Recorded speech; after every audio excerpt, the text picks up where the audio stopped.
Morning student, welcome to all. बच्चों, आज हम स्टार्ट करने जा रहे हैं एक नया chapter that is triangle. This is the chapter number 6 of your NCERT book. हम इसके अंदर क्या करेंगे, ट्राइंगल्स के बारे में हम पढ़ेंगे कि ट्राइंगल्स जो है हमने लास्ट जो हमारी क्लास थी 8th क्लास में या फिर हमने 9th क्लास में ट्राइंगल्स की कॉन्ग्रुएंसी के बारे में पढ़ा था, है ना, कि टू ट्राइंगल्स कॉन्ग्रुएंट कब होती हैं, जब इसके all angles and all sides, या यूँ कह सकते हैं कोरस्पॉन्डिंग एंगल या कोरस्पॉन्डिंग साइड्स इक्वल हो जाती हैं, then we can say that the figures are congruent. ठीक है, या फिर ट्राइंगल्स आर कॉन्ग्रुएंट। आज हम पढ़ेंगे बेटा ट्राइंगल्स के अंदर जो कि हमारा चैप्टर नंबर 6 है, वहां पे हम डिस्कस करने वाले हैं सिमिलर ट्राइंगल्स के बारे में। ठीक है, सिमिलर ट्राइंगल्स के बारे में। तो जो हमारी कॉन्ग्रुएंट ट्राइंगल्स थी, अगर मैं शॉर्ट फॉर्म में उसकी डेफिनेशन के बारे में बताऊं तो सिमिलर जो आपकी कॉन्ग्रुएंट ट्राइंगल्स हैं वो क्या होती हैं, जो साइज और शेप में बिल्कुल सेम हो, साइज में भी सेम हो और शेप में भी सेम हो, वो क्या होती है आपकी कॉन्ग्रुएंट। लेकिन जो आपकी सिमिलर ट्राइंगल्स होती हैं, सिमिलर ट्राइंगल्स के अंदर क्या होता है कि शेप तो सेम होती है, ठीक है, shape are same but size need not be same. Size जरूरी नहीं है कि सेम हो। ठीक है, तो आप सपोज की जैसे हमारे पास ये एक ट्राइंगल है ABC, मैंने इसे इक्विलेटरल ट्राइंगल लिया, ABC ट्राइंगल ही मैंने इक्विलेटरल ट्राइंगल, और इसकी जो साइड्स हैं वो किसके इक्वल है, 4 सेंटीमीटर के इक्वल है। ठीक है, दूसरा मैंने एक और इक्विलेटरल ट्राइंगल लिया जिसके अंदर मैंने साइड जो है यहाँ पर नेम ले लिया मैंने PQR, यहाँ पे मैंने साइड ले ली इनकी 6 सेंटीमीटर। ठीक है, अब देखो दोनों की शेप तो सेम है, ये भी मैंने इक्विलेटरल ट्रायंगल ली, ये भी मैंने इक्विलेटरल ट्रायंगल ली, बट साइज जो है इनके सेम नहीं है, बिकॉज इस इक्विलेटरल ट्रायंगल की जो साइड है वो 4 सेंटीमीटर है और इस इक्विलेटरल ट्रायंगल की जो साइड है वो 6 सेंटीमीटर है। तो इसमें क्या आपके पास इक्वेशन आएगी, क्या इक्वालिटी आएगी कि similar triangle are those, number 1, whose corresponding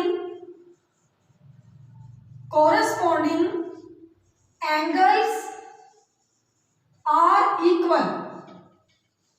corresponding angles are equal का मतलब है कि अगर मैं triangle ABC, that is the symbol of similar, ये जो सिंबल होगा वो किसका होगा, सिमिलर का। सिमिलर टू ट्राइंगल अगर PQR होता है, इट मींस एंगल A जो होगा वो एंगल P के इक्वल होगा, एंगल B एंगल Q के इक्वल होगा, एंगल C एंगल R के इक्वल होगा।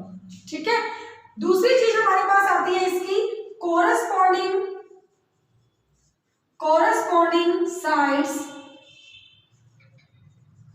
are proportional। corresponding sides are proportional, proportional का मीनिंग है are in the same ratio। are in the same ratio का मतलब है कि AB upon PQ, AB upon PQ that is equal to BC upon QR, that is equal to AC upon PR। अगर हम check करें तो इस triangle की जो सारी साइड्स हैं वो 4 के इक्वल है, तो ऊपर आपके पास 4 आ जाएगा और नीचे आपके पास 6 आ जाएगा। तो कोरस्पॉन्डिंग साइड्स जो वो हमारी कैसी आ रही है, इक्वल आ रही है रेशो में। ठीक है, तो कोई भी दो ट्राइंगल जो है वो सिमिलर कब होंगी, जब उसके first of all corresponding angles are equal, second thing corresponding sides are in the same ratio. आपका ये जो चैप्टर है सिमिलर ट्रायंगल्स का, उसमें आपका सिमिलर के बारे में काफी कुछ आएगा, हम डिस्कस करेंगे इसके बारे में साथ ही साथ। तो आज जो मैं करवाने वाली हूँ, मैं आपको करवाने वाली हूँ 2 theorems. First is BPT and second is it's converse. अब BPT क्या है आपके पास, चलिए हम स्टार्ट करते हैं।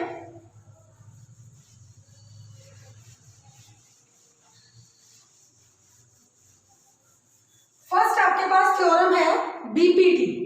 ये जो आपकी थ्योरम है वो है 6.1 थ्योरम BPT। BPT का मतलब है बच्चे बेसिक प्रोपोर्शनैलिटी थ्योरम, या फिर इसका एक और नेम भी है, इसे हम बोलते हैं बच्चे थेल्स थ्योरम। क्या होगा ये? Thales theorem. आपकी बुक के अंदर जो 6.1 थ्योरम है दैट इज कॉल्ड बीपीटी या फिर हम कहेंगे थेल्स थ्योरम। ओके, अच्छा उससे पहले एक काम और करते हैं बेटा, हम 6.1 के अंदर हमारे पास कुछ फिलअप्स हैं, हम थोड़ा उनको डिस्कस कर लेते हैं। फर्स्ट ऑफ ऑल हमारा फर्स्ट आता है all circles are dash congruent या सिमिलर, तो इसमें आपका आंसर हो जाएगा बच्चे सिमिलर। सेकंड है आपका ऑल स्क्वायर्स आर, सारे के सारे जो स्क्वायर्स होते हैं वो भी क्या होते हैं? सिमिलर। थर्ड है इसका all dash triangles are similar, all dash triangles are similar में ऑप्शन है हमारे पास आइसोसेलेस या इक्विलैटरल, तो यहाँ पे हमारे पास आ जाएगा इक्विलैटरल। ठीक है। फोर्थ है आपका two polygons of the same number of sides are similar their corresponding angles are, अभी मैंने बताया कि कोरस्पॉन्डिंग एंगल्स क्या होते हैं? इक्वल होते हैं, तो फर्स्ट फिलअप में आपका आ जाएगा equal and their corresponding sides are dash, dash के अंदर आपका आ जाएगा प्रोपोर्शनल। ठीक है, ये आपका फर्स्ट क्वेश्चन में 6.1 के फर्स्ट क्वेश्चन के पहले 4 फिलअप्स हैं। इसके बाद जो आपका सेकंड क्वेश्चन है give two different example of pair of similar triangles, आपको सिमिलर ट्रायंगल्स के 2 एग्जांपल देने हैं। तो फर्स्ट एग्जांपल आपके पास जैसे आप ले सकते हो ऑल कोई भी इक्विलैटरल ट्रायंगल ले सकते हो, आप ऑल स्क्वायर ले सकते हो, सर्कल ले सकते हो, these are the example of similar triangle. ठीक है, इसी टाइप से आपका जो थर्ड क्वेश्चन है आप ये खुद चेक कीजिएगा, इजी है। मैं आपको स्टार्ट करा रही हूँ बेटा थ्योरम नंबर 6.1। नाउ स्टेटमेंट क्या है थ्योरम की? If a line is drawn parallel to one side of a triangle to intersect the other two side in distinct point, the other two sides are divided in the same ratio. Now they say if a line is drawn, एक line draw की गई है parallel to one side of a triangle, ये triangle है हमारे पास। इस triangle में जैसे मैंने इस ट्रायंगल का नेम लिया ABC, इस ट्रायंगल के अंदर एक लाइन ड्रॉ की गई है, ये लाइन मैंने ले ली EF। ठीक है, एक लाइन ड्रॉ की गई है, वो क्या कर रही है? टू साइड्स को डिस्टिंक्ट पॉइंट पे इंटरसेक्ट कर रही है। देखो ये F पे E पे इंटरसेक्ट कर रही है और ये F पे इंटरसेक्ट कर रही है ना। Now to prove this line is parallel, आपको प्रूव करना है, नहीं it is given, sorry, this line is parallel to third side. इन दोनों साइड्स को तो वो क्या कर रही है? इंटरसेक्ट कर रही है, और आपको ये गिवन है कि EF जो है वो BC के क्या है? पैरेलल है। अब प्रूव क्या करना है? ये प्रूव करना है कि ये जो लाइन है ये इन टू साइड्स को सेम रेशो में डिवाइड करती है। सेम रेशो में डिवाइड करने का मीनिंग है कि AE upon EB equal to AF upon FC, ये आपको प्रूव करना है। तो सबसे पहले आप क्या करोगे? गिवन राइट करोगे, गिवन के अंदर हम राइट करेंगे now in triangle ABC in which you write here in which EF is parallel to BC। ठीक है, ये आपका गिवन पार्ट हो जाएगा। उसके बाद आपको प्रूव क्या करना है? आपको प्रूव करना है कि AE upon EB that is equal to AF upon FC, ये पार्ट आपको प्रूव करना है। तो यहाँ पे बच्चे हम क्या करेंगे? कंस्ट्रक्शन करेंगे। कई बार ऐसा होता है कि हमारे पास थ्योरम जब हमें प्रूव करनी होती है तो कुछ चीज़ों की हमें नीड होती है, कुछ तो हम यहाँ पे क्या करेंगे? उसको कंस्ट्रक्शन के अकॉर्डिंग ले लेते हैं। तो यहाँ से क्या करेंगे? E से परपेंडिकुलर ड्रॉ करोगे, E से परपेंडिकुलर ड्रॉ करोगे EM, और आपने EM क्या करना है? पूरा इस AC के ऊपर ड्रॉ करना है, यानी कि जो परपेंडिकुलर हम ले रहे हैं वो पूरा AC के ऊपर ले रहे हैं। तो कंस्ट्रक्शन में राइट करेंगे now EM perpendicular to AC। दूसरा हम क्या कर रहे हैं? यहां से F यहां पे आप ले लीजिए N, FN परपेंडिकुलर टू इस पूरी AB के ऊपर लेना है, AB। और क्या करोगे? ज्वाइन करोगे B2F एंड E2C, B को F के साथ और E को C के साथ ज्वाइन करोगे। Now join B2F and C2E। Now proof start करेंगे अब हम यहाँ पर ध्यान से, आपको चाहिए ए ई एंड ई बी। अब देखो ए ई आपको कैसे मिल सकता है, हम क्या करेंगे यहाँ पे ए ई, अगर हम ए ई बेस ले लें और एफ एन परपेंडिकुलर ले लें तो हम इसका एरिया फाइंड आउट कर सकते हैं, half into base into height. अब क्योंकि हमने ये जो परपेंडिकुलर है वो पूरा ए बी के ऊपर लिया है, इस परपेंडिकुलर का पूरा ए बी के ऊपर लेने का मतलब ये है कि इस ए बी में से हम कुछ भी बेस ले लें, चाहे हम वो ए एन बेस लें, चाहे हम एन ई बेस लें, चाहे हम एफ ई बी बेस लें, जो परपेंडिकुलर होगा वो हमेशा क्या रहेगा, एफ एन रहेगा। तो मैं यहाँ पे क्या कर रही हूँ, यहाँ पे ले रही हूँ मैं area of triangle A E F, area of triangle A E F that is equal to half into base, base क्या हो जाएगा ए ई, मल्टीप्लाई परपेंडिकुलर क्या हो जाएगा एफ एन। ठीक है, इसे आप बना दोगे इक्वेशन नंबर 1। फिर मैं ले रही हूँ ट्रायंगल यहाँ से बी ई एफ, ये वाली ट्रायंगल बी ई एफ। ठीक है, now area of triangle B E F that is equal to half into base हो जाएगा आपके पास ई बी और हाइट आपके पास वही रहेगी एफ एन। ठीक है, हाइट आपके पास क्या हो जाएगी एफ एन और इसे आप क्या बनाओगे इक्वेशन नंबर 2। नाउ अब क्या कीजिए, इक्वेशन 2 को 1 को 2 से डिवाइड कर दीजिए। नाउ डिवाइड करोगे तो आपके पास आ जाएगा area of triangle A E F divided by area of triangle B E F that is equal to half into A E into F N divided by half into E B into F N. यहां से क्या होगा, half से half आपका cancel हो जाएगा, F N से F N cancel हो जाएगा, आपके पास आएगा बेटा area of triangle A E F divided by area of triangle B E F that is equal to A E divided by E B और इसे आप क्या करोगे इक्वेशन नंबर ए बना के छोड़ दो। ठीक है, अब आपने क्या करना है, अगेन फिर से मैं क्या करने जा रही हूँ, ये ट्रायंगल ले रही हूँ, एक तो ए ई एफ और दूसरे ट्रायंगल में लूंगी सी एफ ई, क्योंकि मुझे उनको डिवाइड करना है तो डायरेक्ट ही मैं क्या करूंगी यहाँ से डिवाइड में ले लूंगी इनको और यहाँ पे मेरा जो बेस होगा वो क्या होगा ए एफ और जो परपेंडिकुलर होगा वो कितना होगा ई एम। ठीक है, नीचे वाली में बेस क्या होगा सी एफ और परपेंडिकुलर यही आपका क्या हो जाएगा ई एम।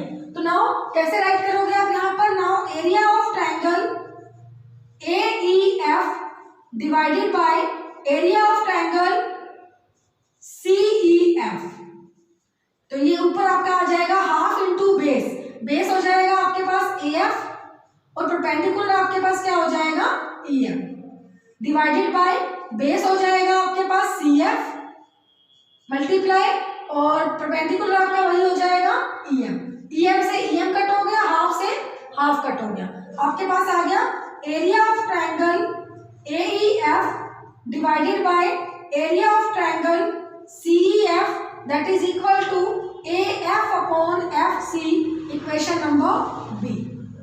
क्लियर, हमने क्या किया, सबसे पहले इस ट्रायंगल को इस ट्रायंगल से डिवाइड किया, ठीक है, और एरिया का फॉर्मूला लगा दिया, फिर हमने इस ट्रायंगल को इस ट्रायंगल से डिवाइड किया और एरिया का फॉर्मूला लगा दिया। उससे आप ये देखो कि इन दोनों जो इक्वेशन आई है आपकी ए और बी जो इक्वेशन आई है इनकी राइट साइड में क्या है ए ई अपॉन ई बी, यहाँ पे आपके पास क्या है A F upon F C. हमें जो प्रूव करना है वो यही तो करना है कि A E upon E B किसके इक्वल होना चाहिए, A F upon F C के। यानी अगर हम किसी तरह से इन दोनों इक्वेशन की लेफ्ट साइड को इक्वल कर दें, इट मीन्स दोनों की राइट साइड भी क्या हो जाएगी इक्वल। अब देखो लेफ्ट में चेक करते हैं, लेफ्ट में यहाँ न्यूमरेटर में आपके पास है ए ई एफ, यहाँ पे न्यूमरेटर में क्या है आपका ए ई एफ, डिनोमिनेटर में आपके पास है बी ई एफ, ये वाली ट्रायंगल बी ई एफ, ठीक है, और नीचे आपके पास क्या है सी ई एफ, ये वाली ट्रायंगल। ओके, अब इन दोनों ट्रायंगल के देखो, एक तो बी ई एफ और एक आपकी C E F are on the base of E F, are on the same base E F and between the same parallel side because it is given E F is parallel to B C. यानी कि इनकी जो left side में denominator में जो दो triangle हैं, एक तो बी ई एफ और एक सी ई एफ, ये दोनों का बेस भी सेम है और दोनों सेम पैरेलल लाइन के बीच में। तो 9th क्लास में हमने 9 चैप्टर किया था, उसमें ये था कि if two triangles are on the same base between the same parallel lines so their areas are equal. It means इन दोनों का जो एरिया है वो क्या हो जाएगा, इक्वल हो जाएगा। और ऊपर देखो इनके न्यूमरेटर तो वैसे ही सेम है। इट मीन्स पूरा का पूरा लेफ्ट साइड जो है दोनों का क्या हो गया, सेम हो गया। ठीक है, कैसे राइट करोगे आप यहाँ पर, now triangle BEF and triangle CEF are on the same base EF and between the same parallel lines. Between the same parallel lines, so area of triangle BEF that is equal to area of triangle CEF। ठीक है, उससे क्या हुआ, equation ए और B के left side क्या आ गए, equal आ गए। सो फ्रॉम, आप इसको इक्वेशन नंबर सी बना लीजिए, from A B and C. A B और सी से हमने क्या निकाला, हमने ये कर दिया कि left hand sides of equation A and B are equal. ठीक है, उससे ये कंक्लूजन निकला कि इक्वेशन ए और बी के दोनों के लेफ्ट साइड क्या आ गए, इक्वल आ गए। जब लेफ्ट साइड इक्वल है इट मींस राइट साइड में क्या होंगे, इक्वल होंगे। So A E upon E B that is equal to A F upon F C, hence proved. और ये हमारा क्या हो गया, प्रूव हो गया। ठीक है, that is the BPT theorem. It's very easy and very very very important. Okay, इसमें एक तो आपको कंस्ट्रक्शन का ध्यान रखना है, दूसरा लास्ट में जाके हमने ये क्या करनी है, ये पैरेलल वाली ट्रायंगल वाली हमने क्या लगानी है, यहाँ पे थ्योरम यूज करनी है। ओके बेटा, ये था आपकी बीपीटी थ्योरम। यस बेटा, इसके बाद हम करने जा रहे हैं बीपीटी का converse, converse of BPT. Now converse of BPT आपके theorem number 6.2, if a line divides any two sides of a triangle in the same ratio then the line is parallel to the third side। यहाँ आपको क्या करना है, बिल्कुल BPT का converse है। ये कह रहे हैं कि अगर किसी ट्राइंगल के अंदर, ये हमारे पास एक ट्राइंगल है, इसका नेम मैंने लिया ABC। यहाँ पे क्या दिया गया है कि ये एक लाइन है EF। ठीक है, ये लाइन क्या कर रही है, इन टू लाइंस को सेम रेशो में डिवाइड कर रही है। इट इज गिवन, तो गिवन में आप क्या राइट करोगे, now in triangle ABC in मत लिखिए यहां पर, triangle ABC in which AE upon EB that is equal to AF upon FC। ये आपको गिवन है, तो आपको ये प्रूव करना है कि ये जो लाइन है ये इस BC के पैरेलल होनी चाहिए। ठीक है, इसे पिछली थ्योरम के अंदर क्या था कि ये पैरेलल गिवन थी और आपको रेशो में चेक करना था, शो करना था। अब आपको क्या दिया गया है, रेशो में गिवन है और आपको ये लाइंस क्या करनी है, पैरेलल करनी है। तो यहाँ पे आप क्या लिखोगे, to prove, now to prove EF is parallel to BC। तो बच्चों शायद आपको याद होगा चैप्टर 1 के अंदर हमने कुछ थ्योरम्स की थी जहां पे हमने ये शो किया था कि √2 prove that √2 is irrational number, √5 is irrational number. तो वहां पे हम उन थ्योरम्स को कॉन्ट्राडिक्शन से करते थे। तो ये वाली जो थ्योरम है आपकी, जो कन्वर्स ऑफ बीपीटी है, ये भी आपके कॉन्ट्राडिक्शन से होगी। यहाँ पे हम क्या करेंगे, जो चीज हमें प्रूव करनी है हम यहाँ मान के चल रहे हैं कि नहीं, ये चीज नहीं हो सकती। मीन्स हमें ये कह रहे हैं कि EF is parallel to BC prove कीजिए। तो हम क्या करेंगे, प्रूफ के अंदर ये मान लेंगे let EF is not parallel to BC, that is the symbol of not parallel. Parallel के ऊपर आप ऐसे कट कर दोगे तो ये क्या बन जाएगा, नॉट पैरेलल। ओके, हमने ये मान लिया कि EF जो है वो BC के पैरेलल नहीं है। यहाँ पे हम कोई एक G पॉइंट लेंगे, हमने यहाँ पे एक G पॉइंट ले लिया थोड़ा सा आगे, और हमने ये मान लिया कि F जो EG है वो BC के पैरेलल है, यानी कि EF पैरेलल नहीं है। हम यहाँ पे क्या कर रहे हैं, EG को पैरेलल ले रहे हैं यहाँ पे। Now so EG is parallel parallel to BC। अब देखो, जब भी कभी हम किसी थ्योरम का कन्वर्स करते हैं तो उसके अंदर उसकी जो एक्चुअल जो थ्योरम होती है उसका यूज होता है। अभी अभी हमने एक थ्योरम की, वो थ्योरम क्या थी? BPT। उसमें क्या था कि अगर किसी ट्रायंगल में टू साइड्स को कट करती हुई कोई लाइन अगर तीसरी लाइन के पैरेलल होगी तो हम कह सकते हैं कि उसकी जो साइड्स हैं वो रेशो में डिवाइड हो जाएंगी। ओके, अभी हमने क्या कहा कि जो EG है वो BC के पैरेलल है। अगर EG BC के पैरेलल है it means AE upon EB equal to AG upon GC। Write कर सकते हैं हम यूजिंग BPT। तो आप क्या लिखोगे यहाँ पे नाउ? Bye BPT। BPT से आप क्या करोगे? राइट करोगे AE upon EB that is equal to AG upon GC और इसे इक्वेशन नंबर क्या राइट करोगे? 1। नाउ अब आप देखो, बट हमें गिवन है कि AE अपॉन EB, जो AE अपॉन EB है वो किसके इक्वल है? AF अपॉन FC के इक्वल है। इसे आप क्या करोगे? इक्वेशन नंबर 2 बनाओगे।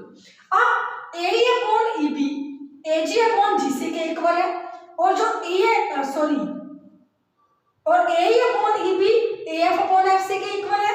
इट मींस दोनों की जो ये लेफ्ट साइड है वो क्या आ गई? इक्वल आ गई। इट मींस दोनों की राइट साइड भी क्या होंगी? Equal. Now you write here from equation 1 and 2। From equation 1 and 2 AG upon AC that is equal to AF upon FC। Now next हम क्या करेंगे? इन दोनों के अंदर 1 ऐड करेंगे। Add 1 on both sides.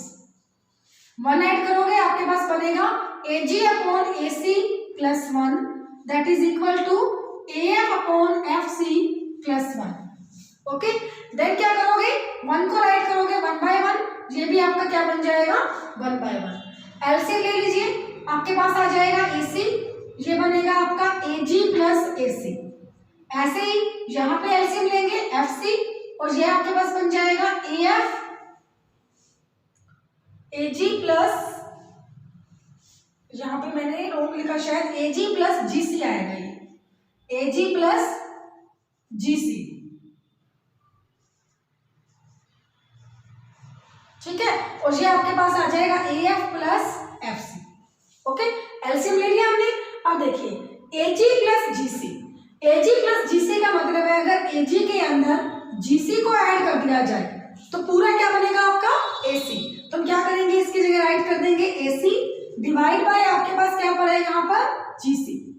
Now that is equal to AF plus FC। अगर AF के अंदर FC को ऐड कर दिया जाए ये भी क्या बनेगा? AC बनेगा। Now you write here AC divided by आपके पास क्या पड़ा है? FC। क्लियर? नाउ AC से AC कट करोगे आपका 1 1 पे कट हो जाएगा तो ये बचेगा 1 upon GC that is equal to 1 upon FC। Okay, cross multiply करेंगे तो आपके पास आ जाएगा यहाँ पर FC is equal to GC। यानी हमने ये प्रूव कर दिया कि ये जो FC है वो इस GC के इक्वल है। That is not possible. ये कभी पॉसिबल नहीं हो सकता कि अगर एक लाइन सेगमेंट है, सपोज आपके पास कोई एक लाइन सेगमेंट है, यहाँ पे कोई A पॉइंट है, यहाँ B पॉइंट है, ठीक है। अब जो C पॉइंट है वो अगर इस B से थोड़ा सा ऊपर चला जाए या थोड़ा सा नीचे रह जाए, वो इस AB के इक्वल तो नहीं हो सकता। अगर वो C पॉइंट, सपोज मैंने C पॉइंट यहाँ बनाया तो AC जो होगा वो AB से बड़ा होगा, नेचुरल सी बात है। और अगर मैंने C को यहाँ बनाया तो जो AC है वो AB से छोटा होगा, इक्वल तो नहीं हो सकता ना। लेकिन मैं यहाँ पे क्या कह रही हूँ? मैं यहाँ पे कह रही हूँ कि जो FC है ना वो GC के इक्वल है। That is not possible. Now it is possible. पहले सबसे पहले लिखो that is not, this is not possible. ये पॉसिबल नहीं है। ये कब पॉसिबल होगा? जब G और F दोनों कोइंसाइड होंगे। कोइंसाइड मतलब अगर G F के ऊपर होगा यानी G और F एक ही पॉइंट पे होंगे तभी ये पॉसिबल है, अदरवाइज पॉसिबल नहीं है। Now it is possible, it is possible only if G and F are side, ठीक है। So it is contradiction. ये क्या आ गया आपके पास? कॉन्ट्राडिक्शन आ गई, यानी कि पॉसिबल नहीं है। इट मीन्स जो हम मान के चल रहे थे, हम गलत मान के चल रहे थे। हमने ये कहा कि EF BC के पैरेलल नहीं है, वो गलत है। EF जो है वो BC के पैरेलल है, तो लास्ट में क्या लिख देंगे? So EF is parallel to BC, और लास्ट में क्या राइट कर दोगे? Hence proof. ओके बेटा, तो ये थी आपकी theorem converse of BPT। Clear? I hope कि आपको अच्छे से क्लियर हो गया होगा। आज मैंने आपको कराई BPT एंड उसका कन्वर्स। कल हम एक्सरसाइज स्टार्ट करने वाले हैं 6.1, जो कि इन्हीं दोनों थ्योरम पे बेस्ड है। ओके बेटा, बाय बाय, टेक केयर।